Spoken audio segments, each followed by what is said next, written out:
오늘 또 온라인으로 예배하는 우리 성도들도 계시지만 지난주에 거의 온라인으로 예배하셨지 않습니까? 잘 전달됐는지 한번 확인을 좀 해보려고 합니다. 겁이 덜컥 나시죠? 또 다 시키면 어떠나. 옛날에 학교 다닐 때 그날 우리 선생님들 중에 참 그 날짜를 딱 봐가지고 번호가 예를 들면 오늘 13일이잖아요. 그때 3번짜리는 다 시키는 거예요. 3번, 13번, 23번 불러갖고 시키는데요.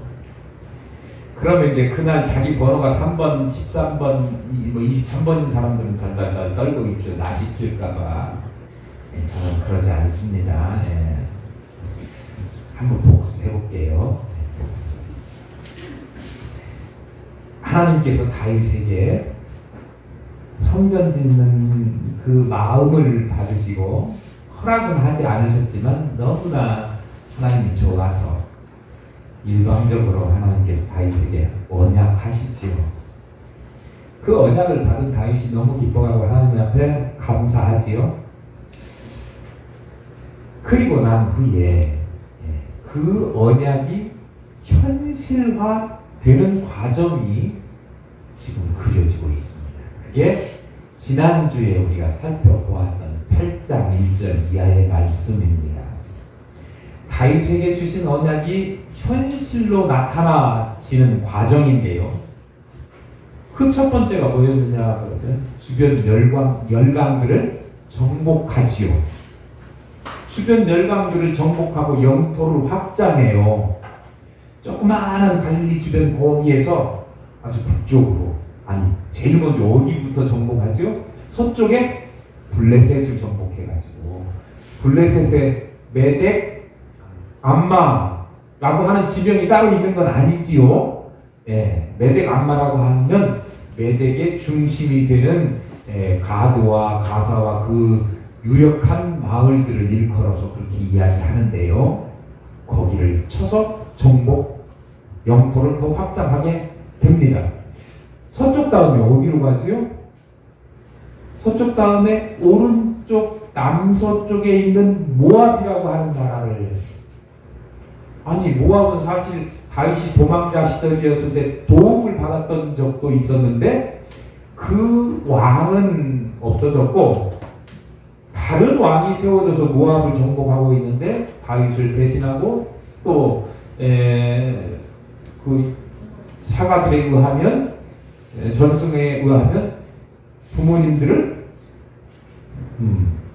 다윗의 부모님을 죽이기까지 하는 그런 일을 저질렀어요. 그러니까 원수 국가가 된 거죠. 그래서 이 모압을 정복하게 됩니다.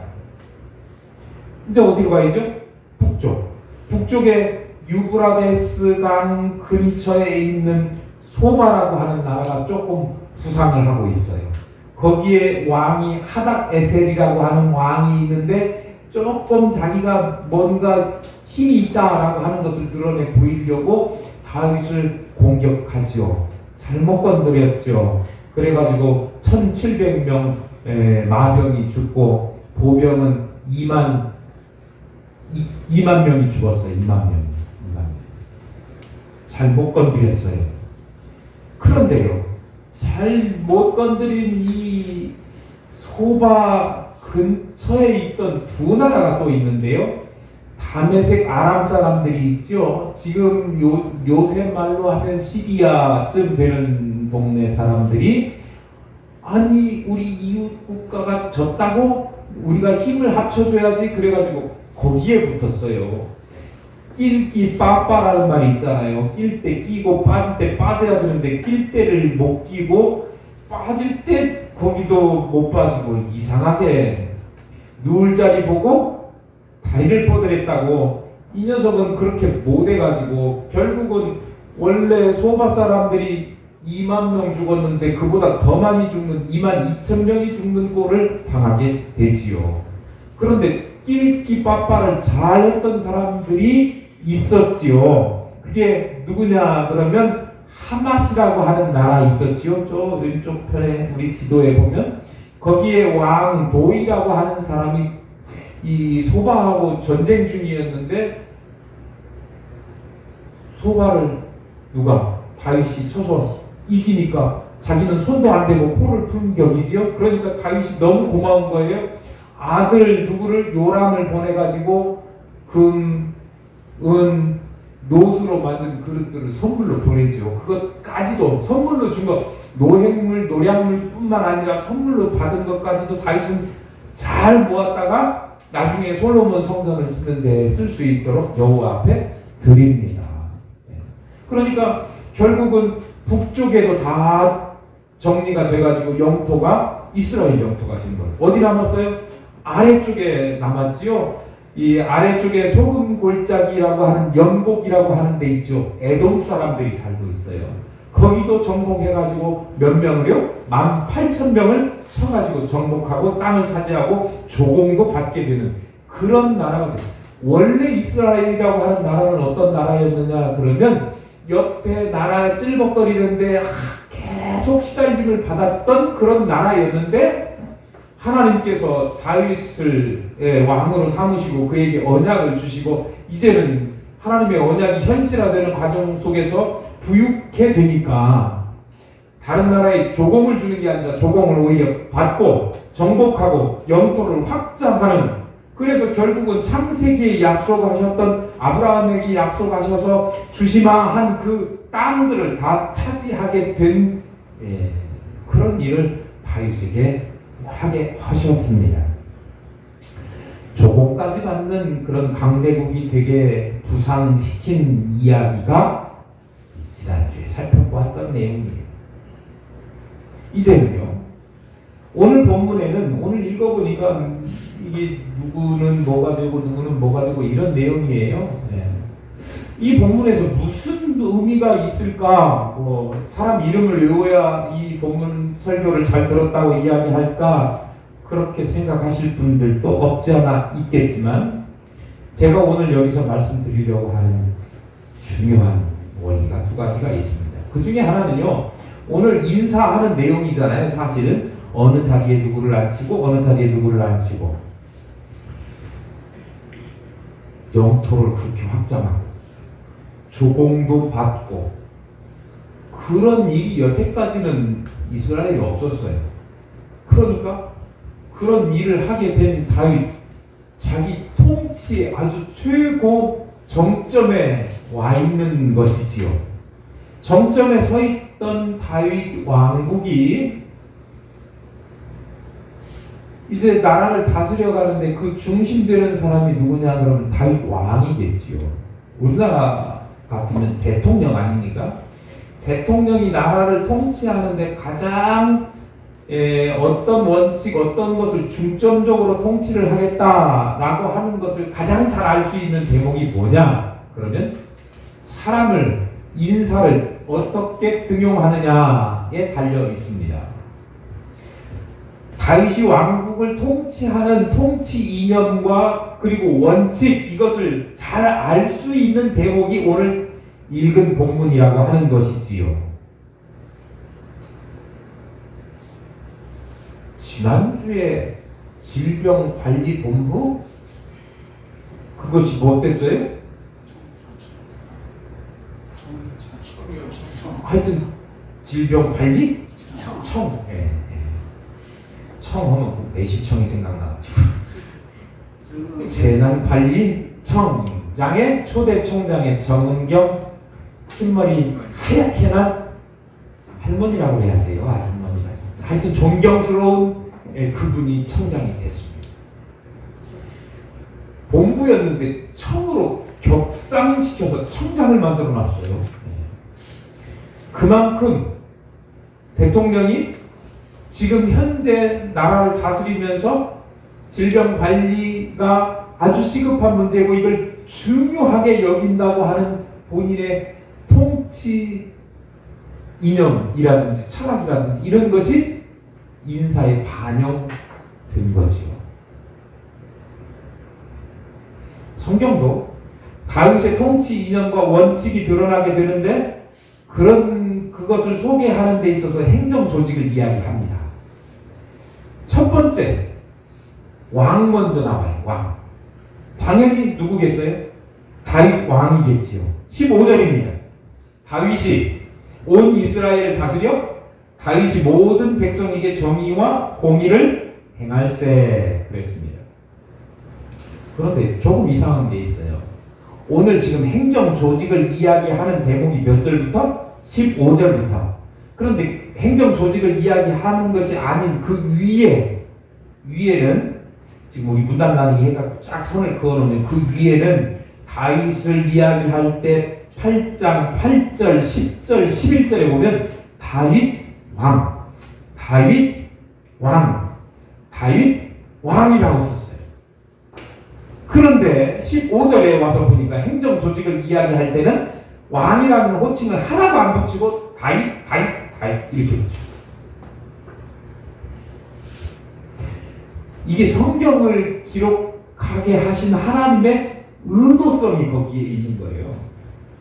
의도적으로 다윗의 호칭을 쓰고 있지 않아요. 직접적으로 다윗의 호칭을 쓰지 않는 것은 이스라엘을 다스리는 진짜 실제적인 왕은 하나님 여호와시다 라고 하는 것을 말씀하고 있는 거예요. 다윗은 바로 그 하나님의 통치를 받아서 하나님의 성품인 정직과 공의와 그리고 오늘 본문에 나와 있는 대로 정의와 공의를 행하는 그런 왕이었다 그런 말씀이죠. 그러니까 하나님이 다스리시는데 하나님의 성품대로 자기가 그 하나님이 하시는 것처럼 그렇게 다스리는 왕이었어요. 근데 왕이라는 표현을 안 쓴 거지요. 다윗이 왕이라고 하는 것을 우리가 짐작해 볼 수 있는 내용은 무엇일 뿐이냐면 다윗이 온 이스라엘을 다스려 이것일 뿐이에요. 네. 실제로 자기는 하나님의 뜻을 받들어서 다스리는 자에 불과하지 실제 왕은 하나님이시다. 그래서 참된 왕이신 하나님의 뜻, 그 하나님의 성품, 정의와 공의에 맞추어서 백성들을 다스렸다라고 하는 것을 이야기하고 있는 거예요. 참된 왕이신 하나님의 뜻에 맞추어서 다윗이 했다라고 하는 것을 어떻게 알 수 있느냐 그러면 그 뒤에 이어지는 모든 백성에게 정의와 공의를 행할세 그렇게 되어 있어요. 자기가 왕이라고 자기 마음대로 한 게 아니라 하나님의 뜻대로 다스렸다. 자기 자신을 나타내는 것이 아니라 하나님을 앞세우고 하나님의 성품인 정의와 공의를 행해야 한다라고 하는 것을 드러내 보여주고 있는 거예요. 정의가 뭡니까? 정의는 정직과 올바름입니다. 공의는요, 재판이나 이런 거 할 때 사법적인 결정을 내릴 때 공정하게 해야 되는 거지요. 그런데 이 두 가지 다 중요한 것이 있는데 이 두 기준이 적용되는 데 있어서 중요한 원칙이 뭐냐? 그러면 그 대상이 모든 사람들에게 평등해야 한다는 것입니다. 옛날에 김을 귀하던 시절에 요즘은 김이 귀하지 않잖아요. 사시사철 그냥 김 그것도 구워 먹기도 귀찮다고 다 구워진 것 사다가 그냥 자르기도 귀찮다. 꺼내기만 해라 이렇게 해가지고 먹는 시절이 요즘이지만 저 어렸을 때 생각나요. 그 설 명절에 권사님이 껴놨던 김을 신문지에다가 돌돌 싸가지고 한 톳씩 100장이에요. 귀한 선물로 가지고 오셨어요. 그러면 그거를 우리 어머니는 요즘 같은 100장 잘 먹으면 한 번에 싹 구워갖고도 줄 수 있고 100장 다 먹지는 못하겠지만 그거까지도 먹고 또 사 먹으면 되지 이러지만 얼마나 귀한 건데요. 그러니까 그거를 한 끼에 막 5잔 이렇게만 먹어야 돼요. 그런데 우리 집 식구가요, 물론 아버지 어머니도 있지만 위에 빼고 우리 형제들만 5남매. 그러니까 지금이니까 뭐 이게 먹는 것도 이렇게 귀여운 게 없으니까 이렇게 없지만 5명이 한참 클 때는 남원하는 게 없어요. 요즘은 쌀도 20kg 사가지고 아이고 언제 샀는지 기억도 안 나 그렇게 하고 오랫동안 쌀을 먹더라고요. 근데 우리는요 옛날에 80kg 쌀을 갖다 놔도 한 달이면 빵 나는 그런 집이었어요. 그러니까 긴 그 까이 거 갖다가 놔봐야 프로 헤쳐봐야 이틀이 뭡니까? 그냥 없어져요. 들기름 발라가지고 지금처럼 뭐 어디 가서 구워오는 것도 아니고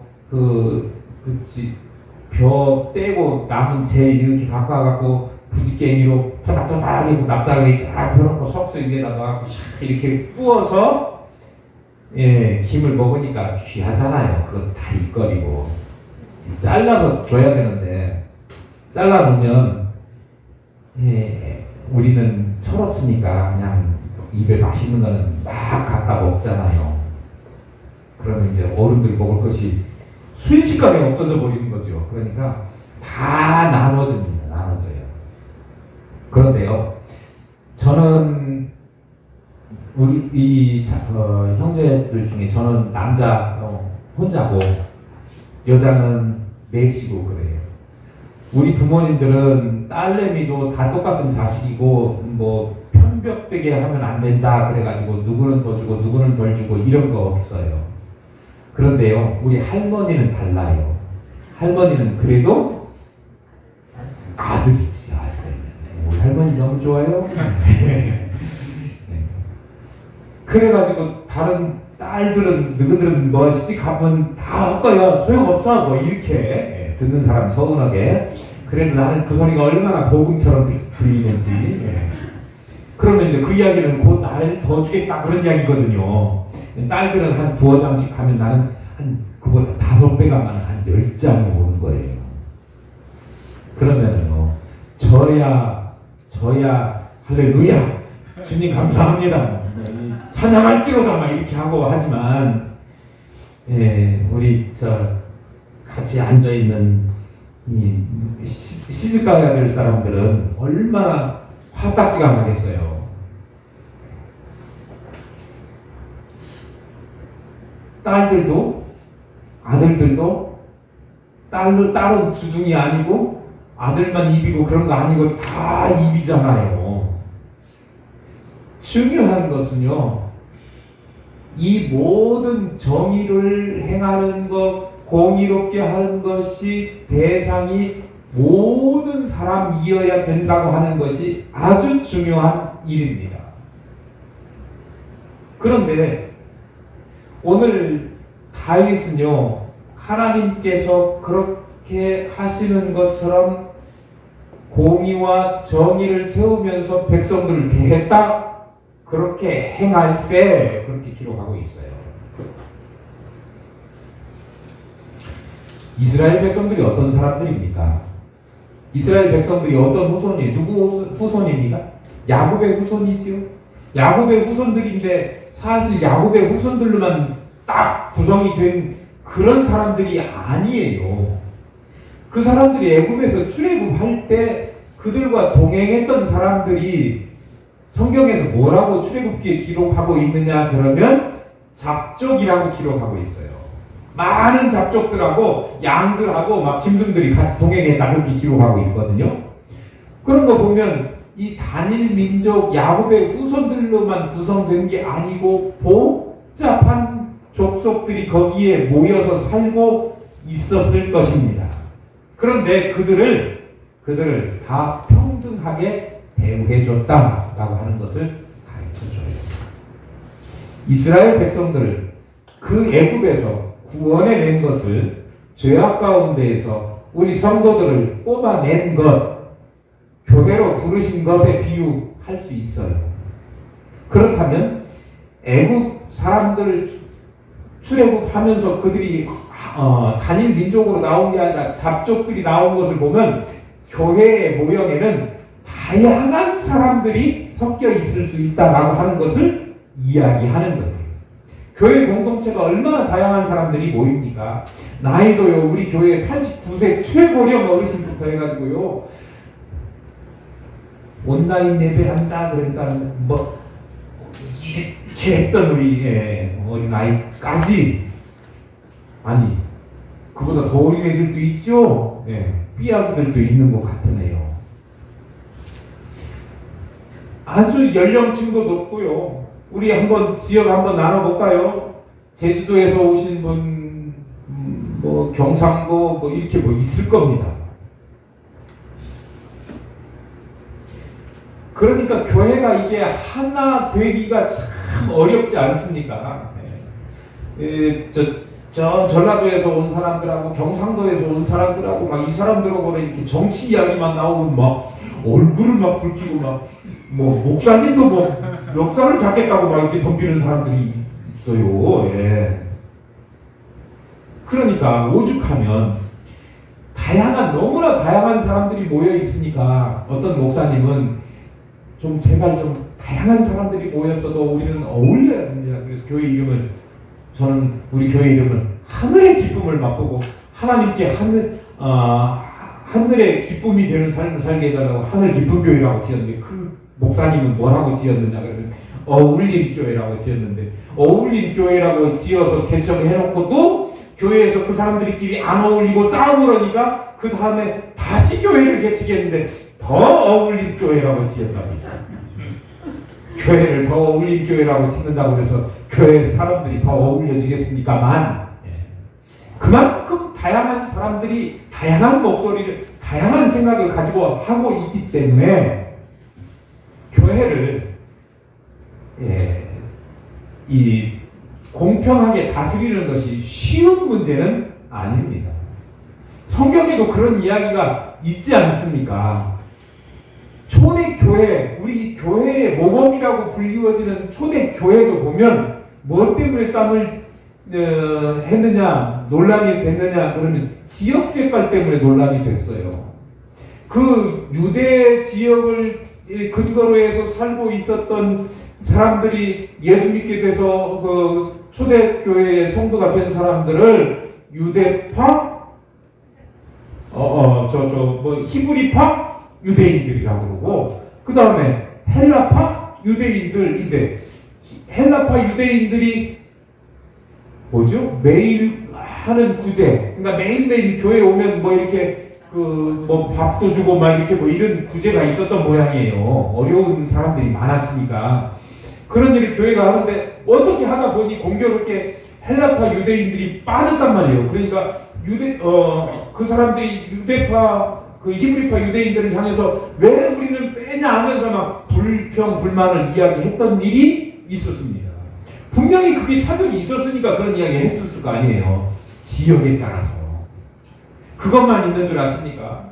야고보 선생님이 야고보 2장에 이야기하면 사람을 외모로 취급하지 말라, 그게 사람을 외모로 취하지 말라 이렇게 얌전하게 이야기했지만, 그 이야기는 이놈의 새끼들아! 사람들을 외모로 취급하면 교회가 되겠냐 그렇게 하고 혼내키는 이야기가 그거예요. 그 이야기는 뭐였냐면, 교회에 조금 있는 것처럼 행색이 좋고 좀 자가용도 번뜨는 거 타고 오면 버선발로 뛰어나가서 맞이하고, 그렇지 않는 사람이 오면 팽개치고 뭐 이런 거 이야기하죠. 빈부 귀천에 따라서 사람을 차별해서 대하는 것, 이것이 교회 안에 있었다고 하는 거예요. 그 모범적이라고 하는 무슨 교회마저? 초대교회마저. 교회는요, 그런 사람들이 모이는 것이 당연하다고 하는 모형을 출애굽 시절부터 우리에게 보여줬는데, 사람들이 그것을 이해하지 못하고 몸으로 실습하면서 배웠던 것인데도 불구하고 그걸 잊어버리고 계속해서 차별하고 또 멸시하고 무시하고 이런 일들이 교회 안에 생기고요. 초대교회만 그런 것이 아니고요, 초대교회도, 그 모범적인 교회도 그랬는데, 지금 있는 교회들은 모범적이지도 않고 거기 따라가려면 버선발로 쫓아가도 못 따라가는 교회들이 많잖아요. 그러면 어떻게 해야 돼요? 정말 그 당시에 못했던 걸 본받아가지고 더 잘 해야 되는데 지금 사람들조차도 옛날에 했던 것, 그래서 책만 받았던 일, 그런 것조차도 다시 반복하고 되풀이하고 있는 그런 역사들을 교회 현장에서 볼 수 있다 그런 이야기예요. 그래서 헌금 많이 한 사람은 뭐 장로도 되고 권사도 되고 이렇게 되고요. 그리고 형편이 좀 보다 남루한 차림으로 오면 저쪽에 가서 앉으세요. 이렇게 차별하는 일이 있어서는 안 된다 라고 하는 것을 우리 가르쳐주고 있는 거예요.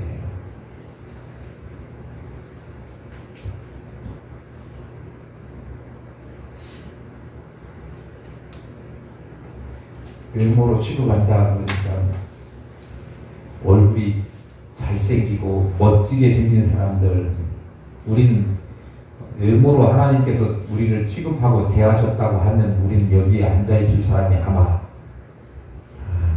몇 분인가 한번 꼽아볼까요? 스스로가 한번 대답해 보실래요? 화장의 덕을 안 보면 다른 사람 쳐다보기 민망하실 분들이 다 대부분이잖아요.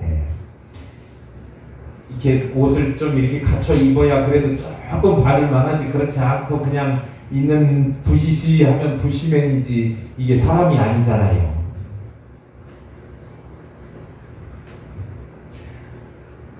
그런데요, 하나님께서는요 우리를 뭘로?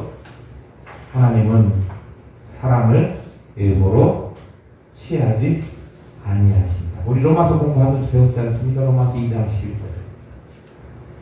하나님이 우리를 만약에 외모 따라서 취급하셨다면 우리는 여기 앉아있을 사람이 아무도 없습니다.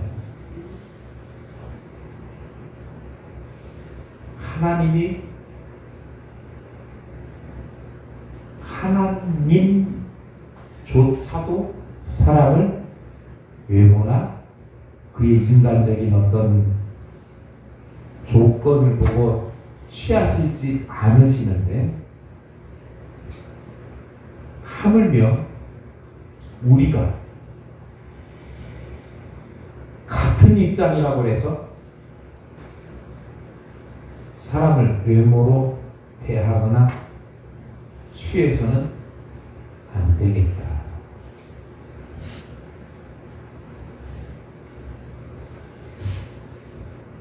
한국 교회 또 한국 사회, 우리가 살아가면서 이런 것 때문에 상처받고 아픈 경험을 많이 하지 않습니까? 그러면서도 우리도 다른 사람에게 모르는 사이에 상처를 주는 경우들도 많이 있습니다. 그런데 절대 그러지 않도록 성경은 오히려 약자 편이에요. 과부와 또 고아를 돌아보는 하나님, 과부와 고아의 신원을 들으시는 하나님, 오히려 그들이 더 하나님과 가까이 있는 사람들인 줄 몰라요. 그러니까 우리가 하나님과 더 가까이 있는 사람들을 함부로 대하는 것, 이건 안 되는 일입니다. 가실 때 떡 어떤 분은 조금 가져가라고 그렇게 하지 마시고 똑같이 나눠 드시기를 바랍니다. 군대 장관에 누가 소개됐습니까? 요압이 소개됐습니다. 요압은요, 왕 다음에 등장했던 첫 번째 인물이에요. 그만큼 그 당시에 뭐가 필요했던 것을 알 수 있어요? 군사력이 필요했다. 요압이 어떤 사람입니까? 그 아브넬이 남북 통일 화해 무드가 조성될 때 내려와가지고 우리 합칩시다 그렇게 하고 잔치를 베풀어줘서 그거 잘 먹고 돌아가는데, 마침 전쟁에서 돌아왔던 이 요압이 그 이야기 듣고, 아니 저놈이 내 자리 차지하려고 그렇게 왔네 하면서 그를 쫓아가가지고 다시 헤브론으로 불러가고 그를 죽였지 않습니까? 결국은 자기가 원했던 자기 자리 2인자짜리 그거를 지켜내고 쟁취했지요. 인간적으로 보면요, 이 사람 인생이 어떻게 더 이렇게 전개돼 나가는지 조금 관심을 가지고 두고 보십시오. 어쨌건 문이에요, 무예요? 무가 앞서 나왔네요. 그 다음에 이제 누가 나오는가 한번 볼까요? 사관이 나왔네요. 사관은요, 여호사밧이 임명되었습니다. 사관이라고 하는 말은요, 사관이라고 하는 말은 나라의 그 역사적인 기록, 문서 뭐 이런 것들이잖아요. 그런 것 기록하고 관장하는 일을 했던 사람이 사관인데, 그 일만 한 건 아니고요. 국가에 필요한 어떤 채권이나 이런 것들에도 관여를 해가지고 국가에 필요한 자금, 요새 뭐 이렇게 정부가 지금 막 지원금 주려고 뭐 발행하고 막 그러잖아요. 그런 일, 오늘날로 말하면 재경부 장관 뭐 이렇게 되는 강요였습니다. 문과에 해당이 되지요. 그 다음에요, 사독 그리고 아히멜렉이 제사장으로 임명되죠. 종교적인 분야에 있어서 이 사람들이 정책을 감당하도록 그렇게 세웠습니다. 그러니까 빠진 구석이 없이 왕, 그다음에 문, 종교, 그리고요 스라야는 서기관이 되었지요. 서기관은요, 원래 우리가 알기로 서기관 뭐 하는 사람이죠? 성경 필사하는 사람. 그 당시에 성경 이게 필사 대단히 중요한 역할이잖아요. 성경 필사하는 일인데 그것만 하는 게 아니라 왕이 어떤 명령을 준다든지 조서를 내린다든지 하면 그것도 같이 하는 사람이 서기관. 그러니까 실제로 왕의 명령이 이 아래에 전달돼서 실행되도록 행하는 그런 역할을 책임지고 하는 사람이었습니다. 그러니까 오늘날로 말하면 행자부 장관 정도 되지 않나 그렇게 생각됩니다. 그 다음에요, 분하야라고 하는 사람은 어디를 관장해요? 그렛 사람과 블렛 사람. 그러니까 이스라엘 남부 지역에 있는 족속들을 이야기하고 있는데 그 사람들을 관장하는 역할을 하게 있는 거예요. 그러니까 변방에 있는 그 부대들, 사람들, 뭐 이런 사람들 관장하고, 거기에 이제 외부 세력이나 이런 데 참여하지 못하게끔 대외적인 것들을 관장하는 거니까 요즘 말로 하면 외교 통상부 뭐 이렇게 하면 될 것 같아요. 그런 자리에 분하야가. 그리고 자기 아들들은 뭐가 됐냐 그러면 대신이 됐다 그러는데, 대신이 뭡니까? 우리 성경 한글로 대신하니까 뭐 주청을 하고 막 이런 중차대한 역할을 하는 그런 사람처럼 상상이 되어지는데, 영어로 옮긴 번역을 보면 대신은 어드바이저예요. 충고해주는 사람이에요. 대통령이 뭔가 뭐 이렇게 계획하고 뭘 잘못 간다든지 뭐 한다든지 그러면 자문해주는 사람, 자문역이에요. 이방카라고 하는 트럼프 대통령의 딸이 자기 아버지한테 그런 이야기 했다고 하네요. 이번에 대선에 나가지 말고 포기하세요. 그런 이야기를 했대요. 왜냐면 당신이라고는 안 했겠죠. 아버지가 한 말 때문에 많은 사람들이 상처를 받고 우리나라 경제가 엉망이 됐으니까 이번에 대통령 선거에 나가지 마세요. 그렇게 이야기했다네요. 그런 이야기를 해주는 사람이 대신. 누가 할 수 있어요? 목사님 설교가 너무 길어요. 짧게 하세요. 이런 이야기 누가 할 수 있어요? 식구만 할 수 있어요. 그죠? 계속 눈치 줘요. 조금만 시간이 가면. 저한테 그런 눈치를 보내는 사람은 한 명밖에 없어요. 누가 해요? 식구들이 그런 이야기 합니다. 식구들이. 그리고 뭐 이런 거 했으면 좋겠습니다라고 이야기하는 사람이니까 대통령 주위에서 뭐 실제적으로 막 어떤 권력을 가지고 하는 게 아니라 대통령이 그 직을 잘 수행할 수 있도록 띵크탱크라고 이야기하잖아요. 그런 일을 하는 사람들로만 역할을 했다고 하는 거예요. 그러니까 자기 식구라고 해서 막 너네 한 잔씩 줄게 한 것이 아니고 정말 그 조용히 있으면서 왕의 직분을 잘 수행할 수 있도록 그런 역할을 하도록 했다라고 하는 것만 봐도 인사를 아주 잘했구나 라고 하는 것을 알 수 있는데, 제가 말씀드리려고 하는 것은요, 요소에다가 잘 했다 그거에 방점이 있는 거 아닌가요? 왕, 문, 종교, 경제, 의교, 싱크탱크, 온 나라에 필요한 모든 사람들을 골고루 잘 세웠고 그들이 힘을 합하여 이 다윗 정부를 이끌고 가게 되니까 다윗 정부가 성공하고 하나님께서 언약하신 언약이 눈으로 보여지는 것처럼 현실화되게 되었다라고 하는 거예요. 다윗 왕국이 강성하게 됐는데 지금까지 경험해보지 못한 강성함이 그들에게 있어서 여태까지는 조공 받는 나라였는데 조공 주는 나라였는데 조공 받는 나라가 되었지 않습니까? 그런 나라가 된 것이 우연이 아니라, 우리 만남은 우연이 아니고 하나님께서 미리 계획해 놓으시고 하나님의 일을 하도록 우리 한 공동체 하늘 기쁨 교회가 되게 하신 것처럼 다윗의 정부가 강성하게 되셔서 하나님이 그를 통해서 역사하시고 계획하시는 일이 이루어지도록 하는 통로가 되도록 하나님께서 사용하시는 것은 혼자만 할 수 있는 일이 아니에요. 아무리 훌륭한 나라, 아무리 훌륭한 기업, 아무리 훌륭한 사회라고 하더라도 혼자 뛰어가고 되는 일이 없어요. 교회도 마찬가지입니다. 목사 혼자 아무리 훌륭하다고 해도 목사 혼자 뛰어가지고 교회가 훌륭하게 잘 성장하고 부흥하고 하나님의 일을 잘 감당할 수 있느냐? 그렇지 않다.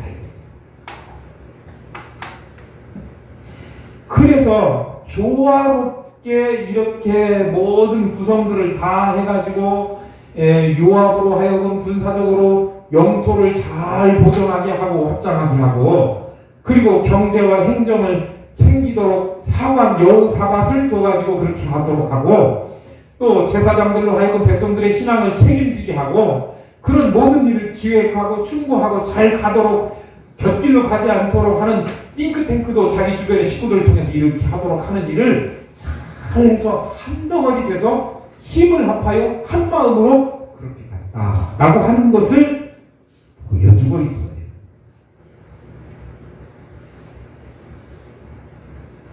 하나님의 뜻을 따라서 정의와 공의를 세우는 왕을 중심으로 해서 각 분야에서 조화롭게 협력했다. 하나로 응집하는 데에 그 힘에 강하게 발현되게 됩니다. 혼자는 불가능합니다. 그래서 하나님께서도 모세 시대에 모세 옆에는 항상 누구를 두셨어요? 아론을 두셨고, 그 둘이만 한 거예요? 아론은 대변인에 불과해요. 네, 대변인에 불과해요. 모세 혼자 할 수 있었겠어요? 아니에요. 주변에요 사람들을 세우셨어요. 그때 출연한 게 뭐예요? 10부자, 50부자, 100부자, 1000부자 있잖아요. 조직을 잘 가죠. 예수님께서도 혼자 안 하시고 12명을 부르셨어요.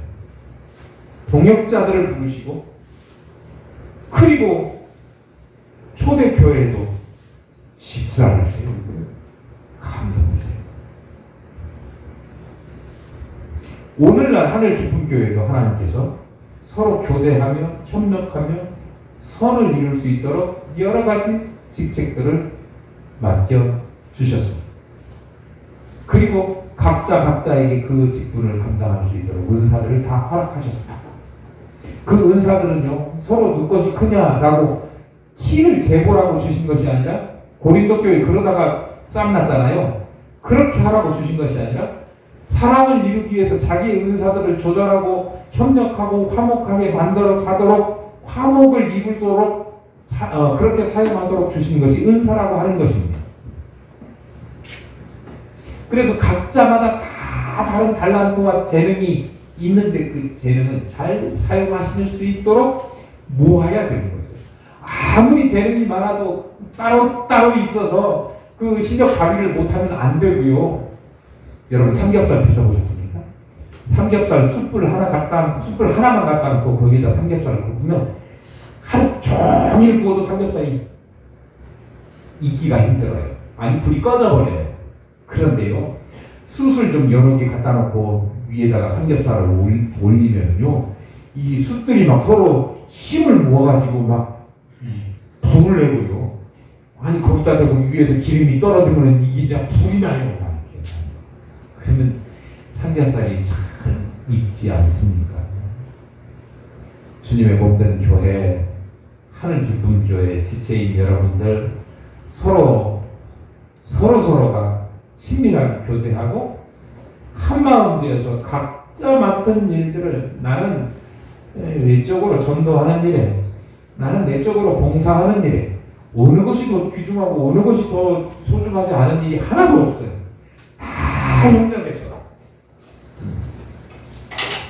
그래서 힘을 모을 때 오늘 주보 앞에 나와 있는 그림처럼 활활 타오르는, 그래서 주님의 부흥을 이루어갈 수 있는 그런 교회가 되게 하실 줄로 믿습니다. 다윗 왕국이 강성하는 그냥 된 것이 아니라 하나 되어 하나님의 뜻을 따라 공의와 정의롭게 행할 때, 또 협력해서 공동체를 이루어갈 때, 다양하지만 그 다양성이 통일성을 이루어서 앞으로 나갈 때 추진력을 갖고 힘을 가질 수 있는 것처럼 우리 교회도요, 다양한 생각들과 다양한 은사들을 가지고 있는 우리가 모여서 하나님의 일을 협력해서 감당하기만 한다면 우리는요, 삼겹살 아니라 사람들의 마음도 활활 타오르게 할 수 있는 그런 하나님의 능력 있는 복음을 품은 사람들 아닙니까? 그렇게 주의 일을 감당하는 하늘 기쁨교회 모든 성도들, 저와 여러분 될 수 있기를 축복합니다.